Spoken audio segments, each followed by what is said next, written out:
사도신경으로 신앙 고백하시겠습니다. 전능하사 천지를 만드신 하나님 아버지를 내가 믿사오며 그 외아들 우리 주 예수 그리스도를 믿사오니 이는 성령으로 잉태하사 동정녀 마리에게 나시고 본디오 빌라도에게 고난을 받으사 십자가에 못 박혀 죽으시고 장사한 지 사흘 만에 죽은 자 가운데서 다시 살아나시며 하늘에 오르사 전능하신 하나님 우편에 앉아 계시다가 저희로서 산 자와 죽은 자를 심판하러 오시리라.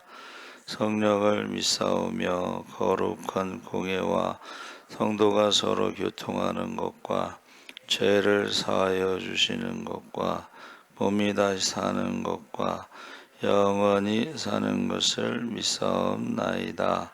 아멘. 찬송가 435장 찬송하시겠습니다.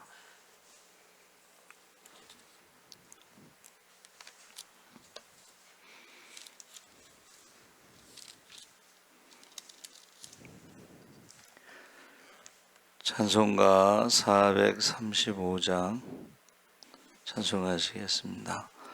나의 영원하신 기업 생명보다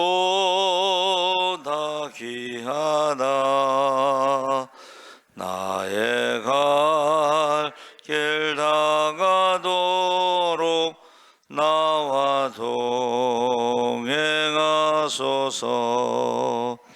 주께로 가까이 주께로 가오니 나의 갈 길 다가도록 나와 동행하소서. 나의 상북이 아니함과 모든 명예 버리고 험한 길을 가는 동안 나와 동행하소서. 주께로 가까이 주께로 가오니 나의 갈 길 다가도록 나와 동행하소서. 어두운 골짝 지나가며 험한 바다 건너서 천국 문에 이르도록 나와 동행하소서. 주께로 가까이 주께로 가오니 나의 갈 길 다가도록 나와 동행하소서. 아멘. 하나님 말씀은 데살로니가전서 5장 1절에서 11절까지 함께 읽겠습니다. 331쪽에 있습니다.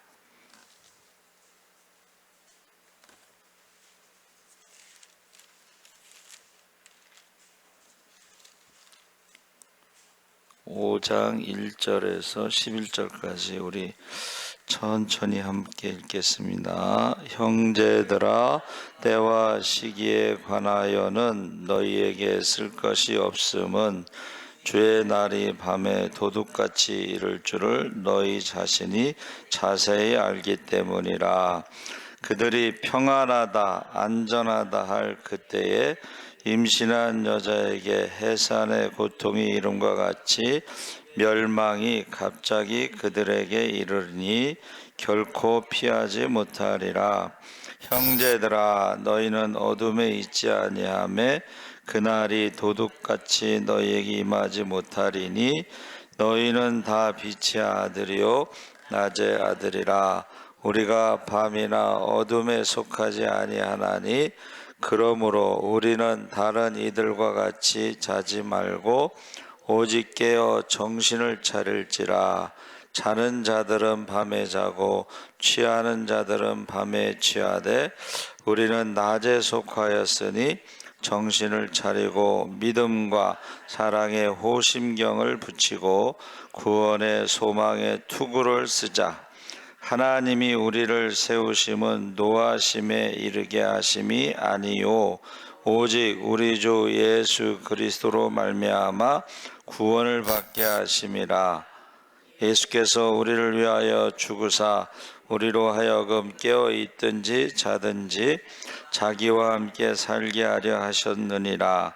그러므로 피차 권면하고 서로 덕을 세우기를 너희가 하는 것 같이 하라. 아멘. 할렐루야.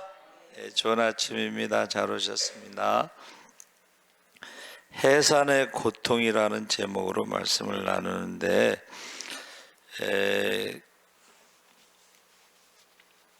92년 10월 28일 휴거 사건 때에 그 때와 시기에 대해서 거기 나와 있는 말씀에 우리는 낮에 속했기 때문에 그 때와 시기를 안다라고 이렇게 해석했는데, 낮에 속했다고 해서 때와 시기를 아는 게 아니라 때와 시기는 모르지만 우리는 낮에 속하기 때문에 두렵지 않다, 이런 뜻이에요. 근데 이거를 해석을 그 사람들은 때와 시기를 안다라고 해석을 한 거예요. 근데 이제 믿는 사람들도 어떻게 해요? 이제 이 해석을 그 사람들이 해석하는 것 때문에 이게 두려운 거야. 근데 우리는 낮에 속했기 때문에 두렵지 않다, 그 말입니다. 그래서 해산의 고통에 대해서 제가 이제 찾아봤더니 이제 14번이 나오는데 그 중에 12번은 구약에 나오는 것이고 신약에는 2번이 나오는데 한 번은 요한복음에 예수님께서 16장 21절에 해산의 고통은 있지만 자녀를 낳은 다음에 기쁨이 있어서 그 고통을 잊는다. 이거는 이제 예수님께서 십자가의 고통이 있었지만 그 십자가의 고통 후에 부활이 있고 그것을 믿는 자들이 구원을 받는 기쁨이 있다. 할렐루야. 그리고 이제 우리가 두 번째 우리가 읽은 데살로니가 전서 5장 3절에 때와 시기는 모른다. 그러나 우리는 낮에 속하기 때문에 두렵지 않다. 이거를 우리가 이제 말하고 있는 것입니다. 그래서 때와 시기에 관하여는 너에게 쓸 것이 없다는 것은 모른다라고 분명하게 얘기를 했다는 거야. 야, 때와 시기는 우리가 모른다. 왜 모르냐면 때와 시기는 아버지만 아시기 때문에. 예수님이 재림하시는 것은 신랑이 신부를 데리러 오는 거기 때문에 그 집을 지은 다음에 신부를 데리러 가자 결정하시는 분은 하나님이시기 때문에 그 때와 시기는 아들도 모르고 천사도 모른다. 근데 이제 이단들은 어떻게 해요? 낮에 속해서 우리는 그 때와 시기를 안다, 이렇게 해석한 거예요.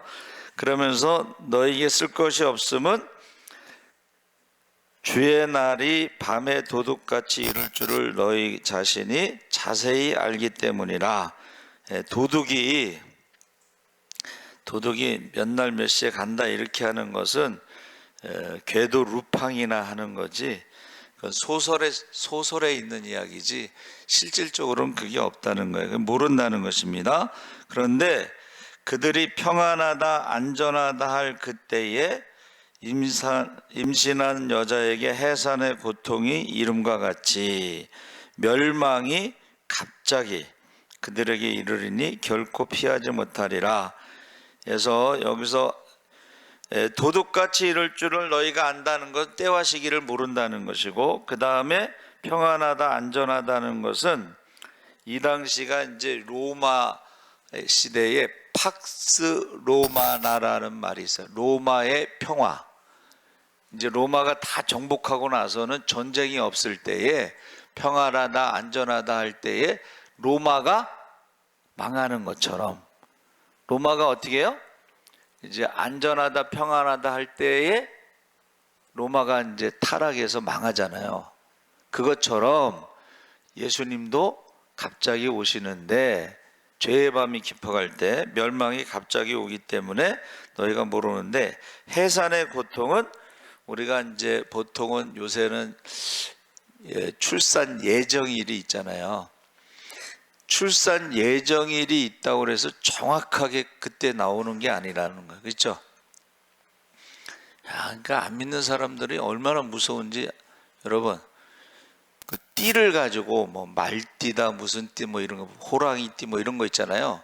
그러면 딸이면은 뭐 안 좋다 그래가지고 출산 예정일보다 이제 해를 넘기면 띠가 바뀌니까 그 전에 그냥 애를 꺼내는 거야. 그렇게 무서워. 안 믿는 사람들은. 그게 우상을 섬기는 것이요, 그렇게 무서운 거예요. 그러면 또 해가 바뀌면 좋은 띠가 된다 그러면 어떻게 해요? 조금 출산을 늦춰. 약을 집어넣어 가지고 출산을 늦춰요. 그렇게 무서워, 우상을 섬기는 게. 그래서 우리가 알지 못한다. 그런데 보세요, 세상에서는 늦추기도 하고 땡기기도 해. 그런데 예수님의 재림은 우리 마음대로 할 수가 없어요. 그렇죠? 근데 이제 여기서 중요한 게 해산에 진통이 있는데 주기가 있잖아요. 주기. 역사의 주기가 있습니다. 전쟁의 주기, 뭐 쓰나미의 주기, 금융 쓰나미의 주기, 뭐 주기가 있어요. 지진, 뭐 백두산 그 화산 폭발, 그런 것도 주기가 있어요. 그러면 주기가 이렇게, 그러니까 이 목사님들이 제일 알 수 없는 게 이게 해산의 고통과 그 언제 나오는 주기 진통을 뭐 알아야지. 이거 모르잖아. 그렇죠? 예? 근데 보세요. 그 진통이 이제 지식적으로만 아는 거야, 제가.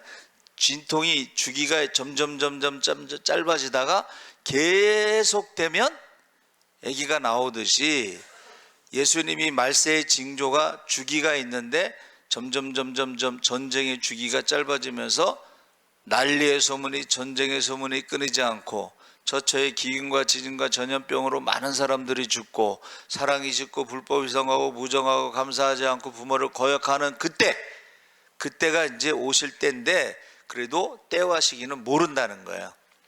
아, 오실 때가 됐구나. 진통이 계속되면 아이가 나오겠구나. 그래서 우리 친구 목사가 딸을 낳았는데 이제 그 사모님이 아기가 나올 것 같아 그러는데, 그때 뭐 40일 특별 새벽 기도였대나?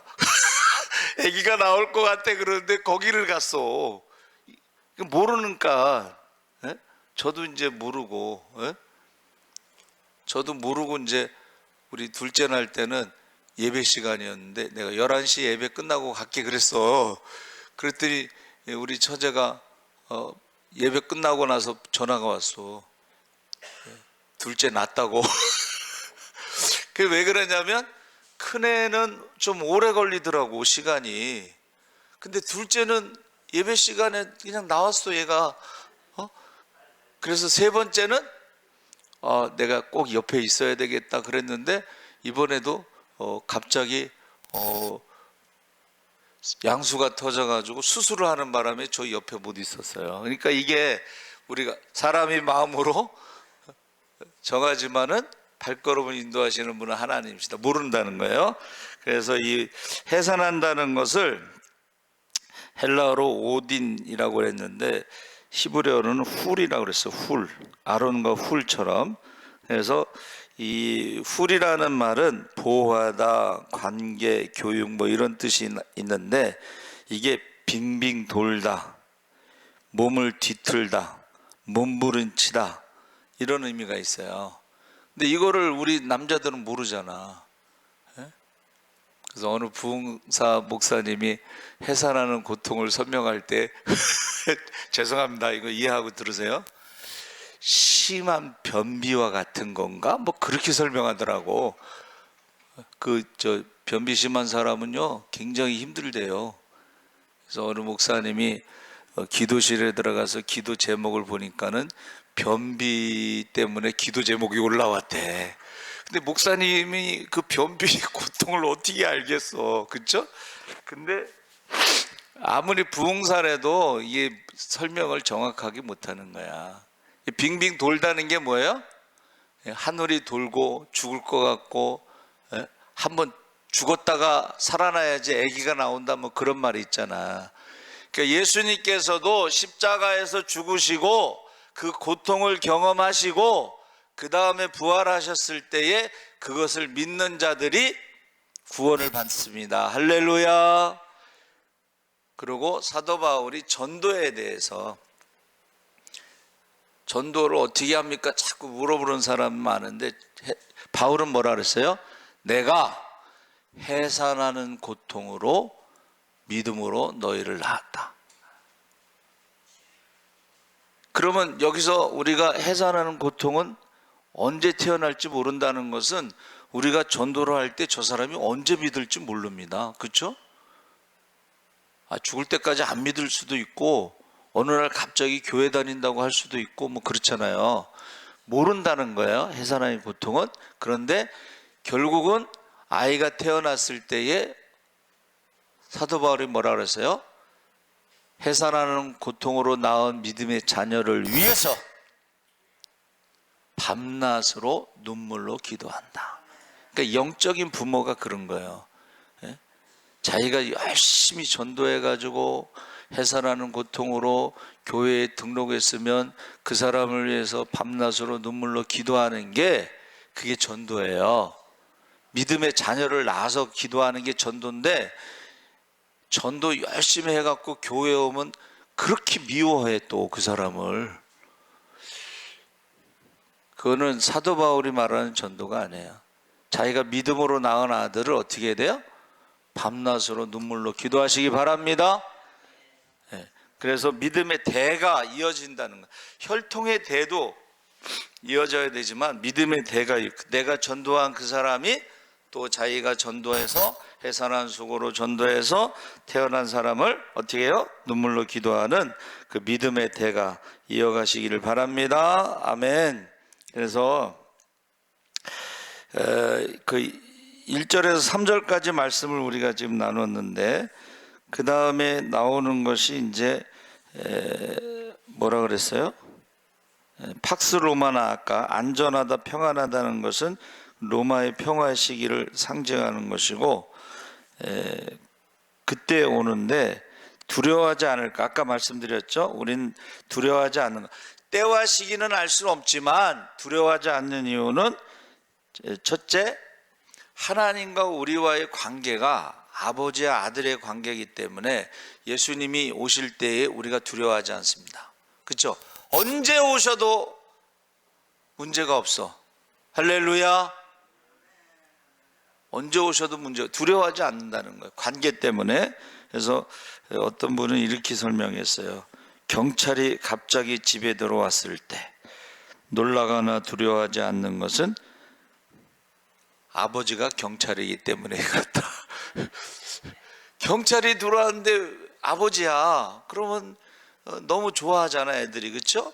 그러니까 두려워하지, 관계 때문이다. 두 번째는 깨어있기 때문이다 그랬어요. 우리가 잠을 자지 않고, 여기서 잠을 자지 않는다는 것은 내포, 정신을 차린다, 이 말은 술 취하지 않은 상태.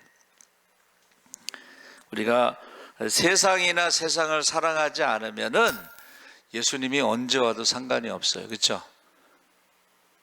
근데 세상을 사랑해. 세상에 속한 것을 사랑해. 바람난 여자가 남편이 아닌 다른 남자하고 사랑하고 있는데 남편이 왔어. 그럼 어떻게? 근데 참 그 신기하대. 남편이 경찰인데 바람 피는 여자도 있더라고.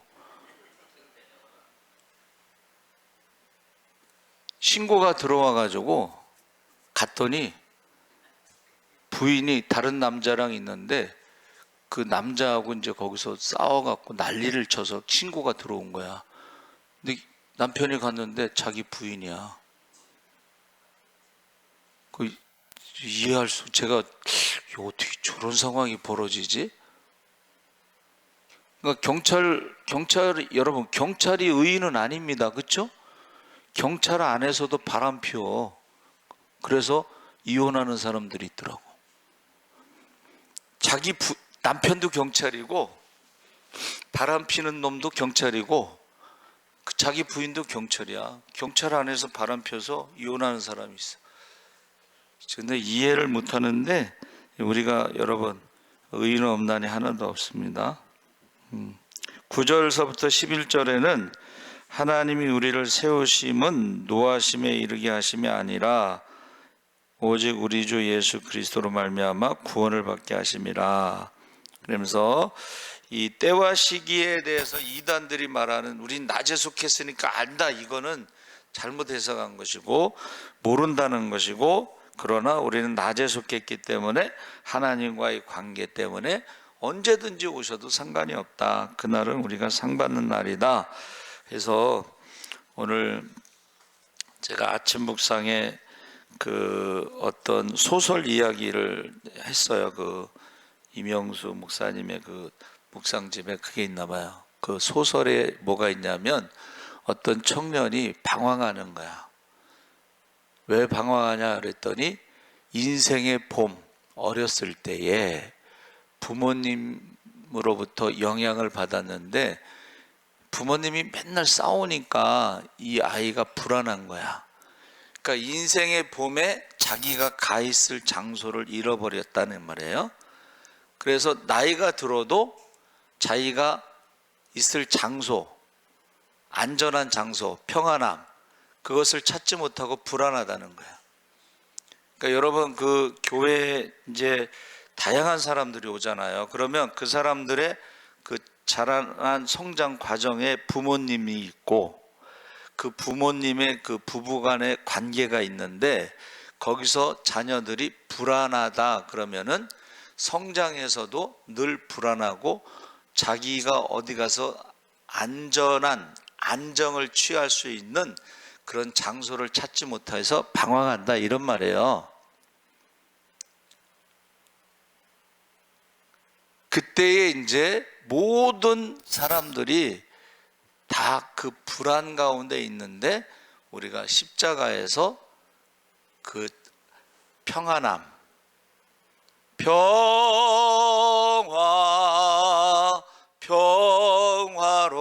평화로다 하늘 위에서 내려오네, 그 사랑의 물결이 그를 덮을 때에 드디어 봄에 자기가 잃어버렸던 그 장소를 찾게 되고 예수를 믿게 되면 거기서 자유롭게 된다. 소설의 내용이고 그게 아침 묵상이에요. 그러니까 저 사람이 왜 저럴까? 근데 보세요.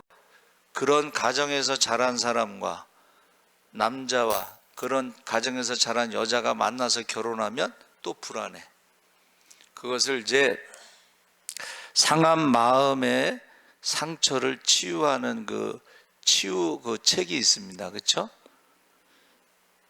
그러니까 어렸을 때 그 상처, 불안한 사람들이 결혼을 하면 또 서로에게 상처를 주고 불안하고 그런다는 거야. 그러니까 그 불안, 하나님과의 그 관계 단절에서 오는 영적인 죽음에서 오는 불안이 대를 이어간다는 거야. 그래서 어느 목사님이 간증을, 이제 그 치유 사역 그 부흥회인가 뭐 세미나에 갔는데 자기는 목사잖아. 근데 자기는 그런 게 없을 줄 알았더니 자기 마음에 어려서부터 상처가 있는데 그것 때문에 사모하고 늘 싸웠다는 거야. 그 상처가 뭐냐면 그 목사님이 어렸을 때 아버지가 엄마를 때린 거야. 그래서 엄마가 자살을 한 거야. 그러니까는 그 상처가 있었던 거지. 근데 몰랐던 거야. 그러니까는 그 아버지를 미워하게 되고 그 미운 마음으로 결혼을 하고 또 부부관계가 서로 상처를 주고 싸우게 되고, 그래서 거기서 그 상처를 이제 다 드러내서 회개하고 아버지한테 전화를 했어. 아버지, 제가 사실은 아버지를 미워했어요. 여러분, 저와 여러분이요, 그 부모의 영향을 받고 그 상처가 있습니다.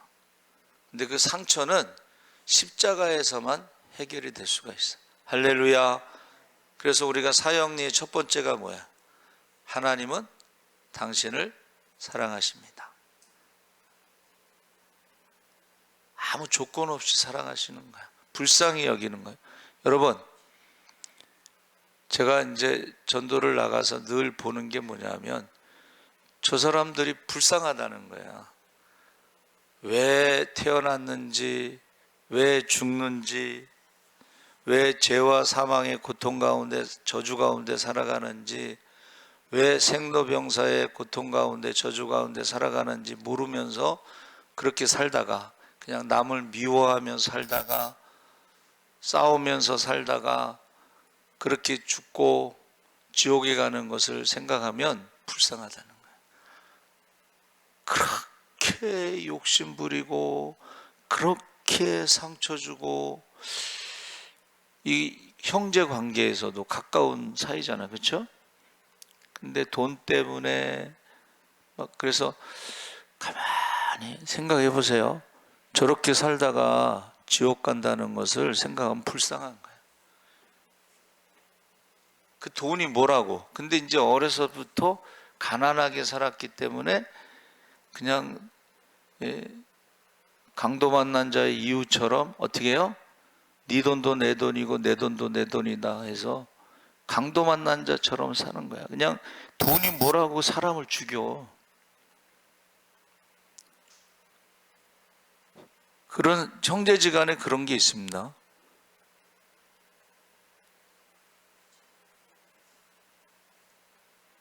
저희 어머니가 아버지가 돌아가셨을 때 보상금이 나왔는데 그거를 큰 이모가 빌려가서 옛날에 양복점 할 때 기지 사러 간다고, 근데 죽을 때까지 안 갚았어요. 그러니까 우리 어머니 죽을 때까지 한을 품고 사는 거예요.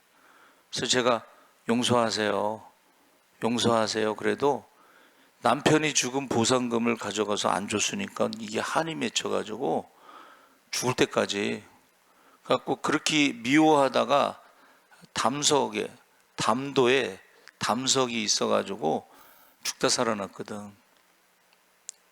용서하세요.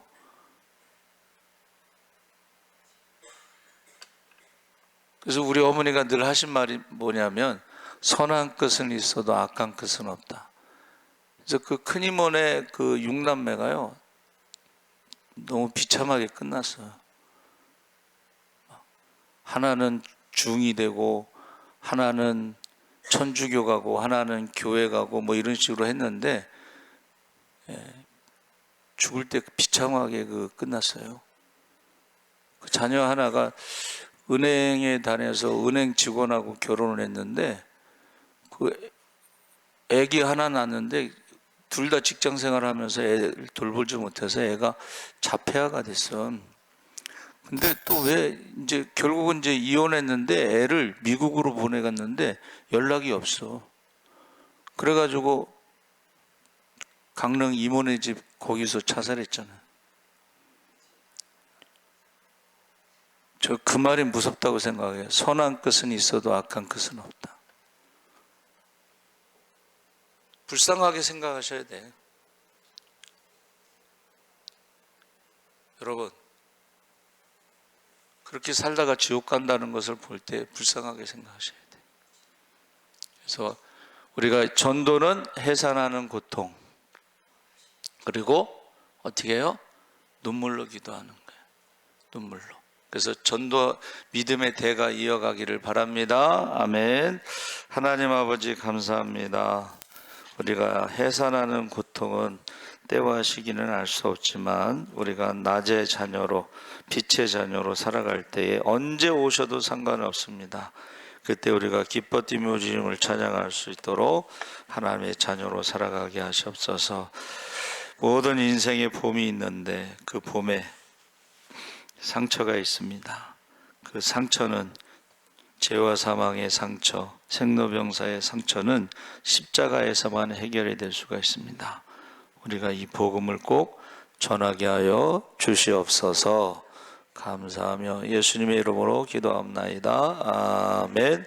하늘에 계신 우리 아버지여, 이름이 거룩히 여김을 받으시오며 나라의 마옵시며 뜻이 하늘에서 이룬 것 같이 땅에서도 이루어지이다. 오늘날 우리에게 일용할 양식을 주옵시고 우리가 우리에게 죄 지은 자를 사하여 준 것 같이 우리 죄를 사하여